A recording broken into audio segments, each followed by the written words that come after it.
A last topic from the pediatric CNS is about the some things like left.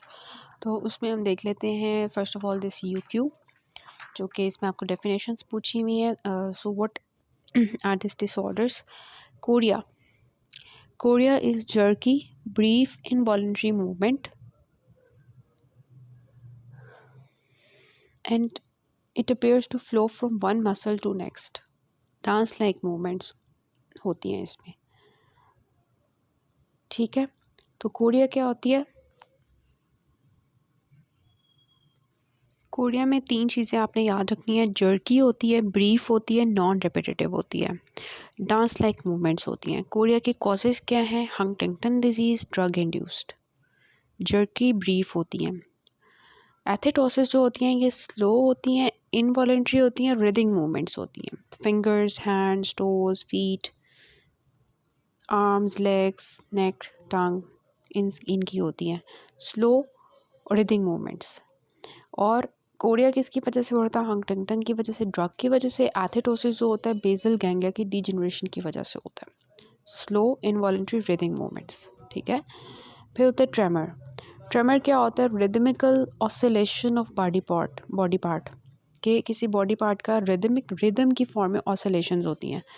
और आपको पता है tremors different हो सकते हैं, ड्रग इंड्यूस्ड भी हो सकते हैं, पार्किंसनिज्म में हो सकते हैं, एसेंशियल ट्रेमर्स हो सकते हैं. ठीक है. सो ये 3 चीज़ें हो गई. Next is dystonia. सो इसमें जो डिस्टोनिया में आपने 3 चीज़ें याद रखनी है कि डिस्टोनिया में क्या होता है, ये रेपिटेटिव होती हैं और इसमें कंट्रैक्शन होती है जिसकी वजह से एबनॉर्मल फिक्स्ड पोस्चर्स हो जाते हैं.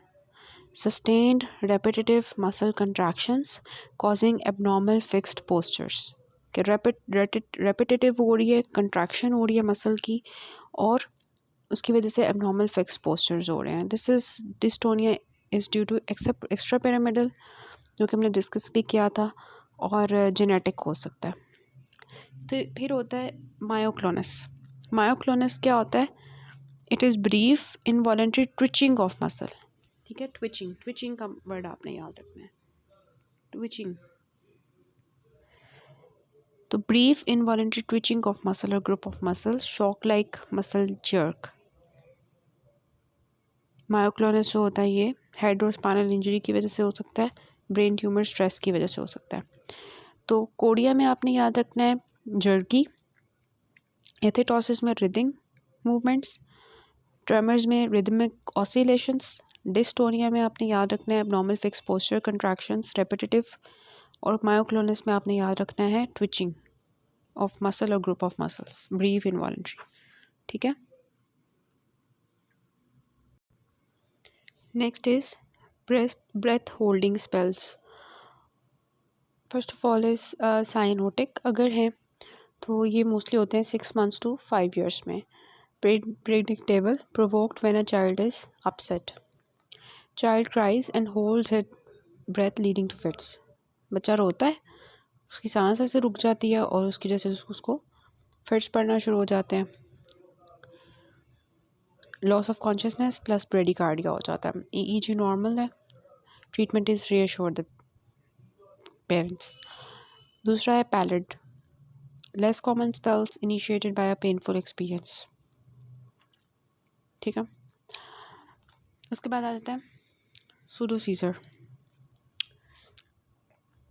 सूडो सीजर में आ जाते हैं 3 चीज़ें. एक होता है पैरोक्सिस्मल वर्टाइगो, जिसमें क्या होता है पेशेंट जो है वो डर जाता है, रोना शुरू कर देता है और फिर नीचे गिर जाता है. डाइफेनहाइड्रामीन जो है वो इसमें हम देते हैं. नाइटमेयर, रात को मिडनाइट के वक्त आता है, बच्चा एकदम से चीखता है और डर जाता है और तेज़ से सांस लेना शुरू कर देता है, तो इसको हम ट्रीट करते हैं डायज़ेपाम से. वर्टाइगो को किसे ट्रीट करते थे? डाइफेनहाइड्रामीन से. नाइटमेयर को डायज़ेपाम से. सिनकपी, जिसमें क्या होता है बच्चा जो है वो, क्योंकि ब्रेन को ब्लड सप्लाई जा रहा होता तो बच्चा नीचे गिर जाता है, लॉस ऑफ कॉन्शियसनेस. हाइड्रोसिफिलिस. हाइड्रोसिफिलिस दो तरह का होता है, कम्युनिकेटिंग और नॉन कम्युनिकेटिंग। इसको जल्दी से हम देखेंगे। हाइड्रोसिफिलिस क्या होता है कि जो सेरेब्रल वेंट्रिकल्स होते हैं उनके अंदर एक्सेसिव एक्यूमुलेशन हो जाती है CSF की। कम्युनिकेटिंग और नॉन कम्युनिकेटिंग में क्या डिफरेंस होता है? कम्युनिकेटिंग नॉन ऑब्स्ट्रक्टिव होता है। इसमें क्या होता है, जो वेंट्रिकुलर सिस्टम होता है उसके बाहर कोई ब्लॉक आता है, ठीक है, मतलब वेंट्रिकुलर सिस्टम में कोई ऑब्स्ट्रक्शन नहीं होती। जो हमारे सब रेक्नोइड विलाए होते हैं उन्होंने जो एब्जॉर्ब करना होता है। अब देखें हाइड्रोसिफिलिस तब होगा, एक्सेसिव CSF तब होगा जब या तो उसकी प्रोडक्शन ज़्यादा हो रही है या उसकी जो है एब्जॉर्प्शन जहाँ से उसने ख़त्म होना है सब रेक्नोइड विलाए से, वो एब्जॉर्प्शन कम हो गई है। तो एब्जॉर्प्शन जो है ना उसमें कमी की वजह से कम्युनिकेटिंग हाइड्रोसिफिलिस होता है। फॉर एग्जांपल सब रेक्नोइड हैमरेज हो गया, निमोकोकल TB, मेनिंजाइटिस, इन्फेक्शंस, इन सब में कम्युनिकेटिंग हो सकता है। नॉन कम्युनिकेटिंग जिसमें क्या होता है, वो जो पूरा वेंट्रिकुलर सिस्टम होता है ना, जिसमें वो जो एक पूरा उसका पाथवे होता है उसमें ब्लॉकेज आ जाती है, ठीक है। तो ventricular fluid does not communicate with the basal cisterns or spinal subarachnoid space. Blockage आ जाएगी because of aqueductal stenosis या lesion in the fourth ventricle. तो this is obstructive. फिजियोलॉजी क्या है कि CSF जो है वो हमारा कहाँ से बनता है? कोराइडल प्लेक्सस से, by active secretion and diffusion. Literal ventricles में मोस्टली बनता है। लिटरल वेंट्रिकल्स के अंदर जो कोराइडल प्लेक्सस होता है ना, वहाँ से बनता है। 25% एक्स्ट्रा कोराइडल सोर्सेज भी इसके होते हैं।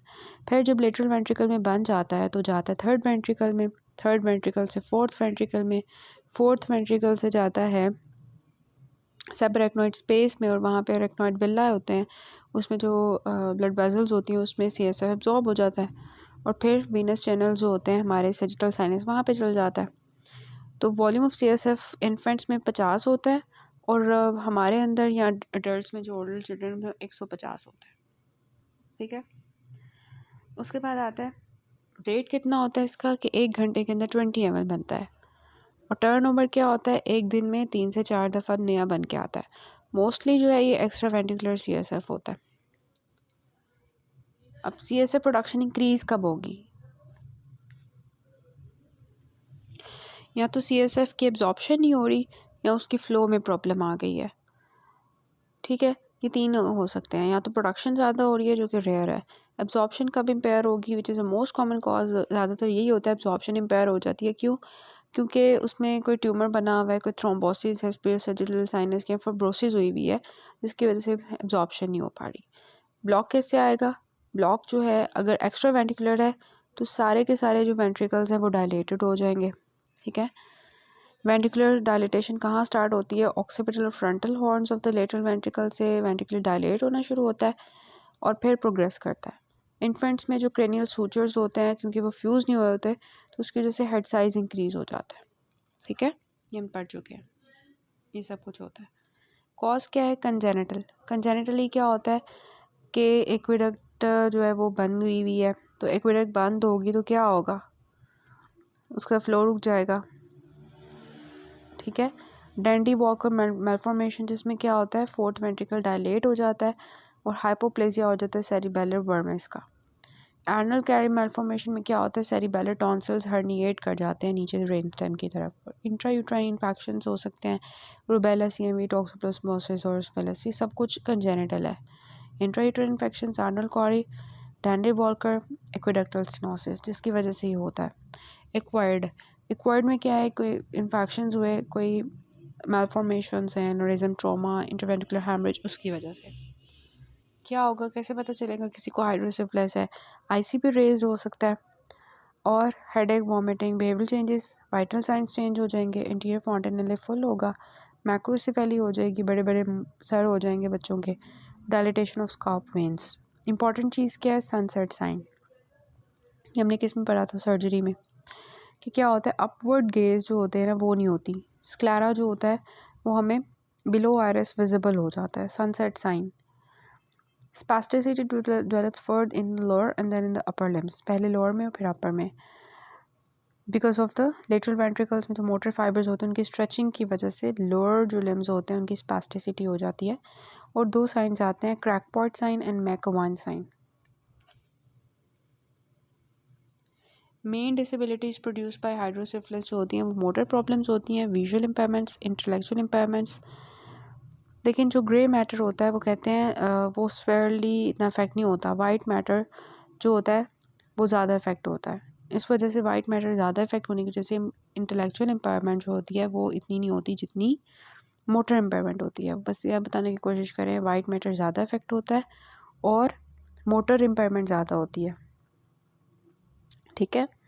फिर डायग्नोसिस क्या है? CT scan, MRI, CSF examination, plain x-ray skull, जिसमें हमें सूचर्स की सेपरेशन मिल जाएगी, पोस्टीरियर क्लेनॉइड्स हमें इरोड मिलेंगे और कन्वल्जन मार्किंग्स हमें ज़्यादा मिलेंगी, बीटन सिल्वर अपीयरेंस मिलती है।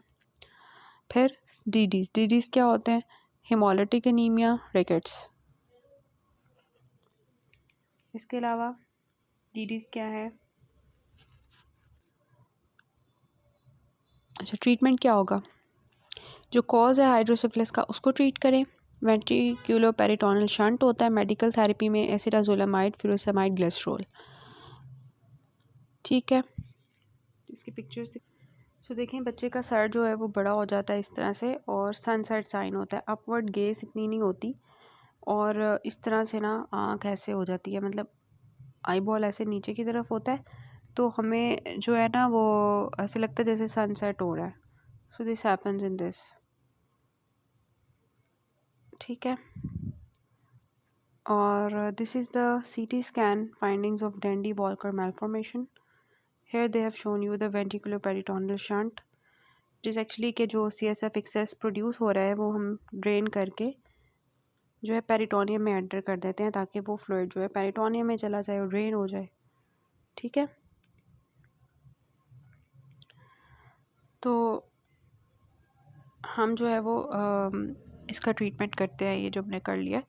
अच्छा, अब ये जो कॉम्प्लिकेशंस क्या हो सकती है वेंट्रिकुलर पेरिटोनियल शंट की? कॉम्प्लिकेशंस क्या हो सकती हैं?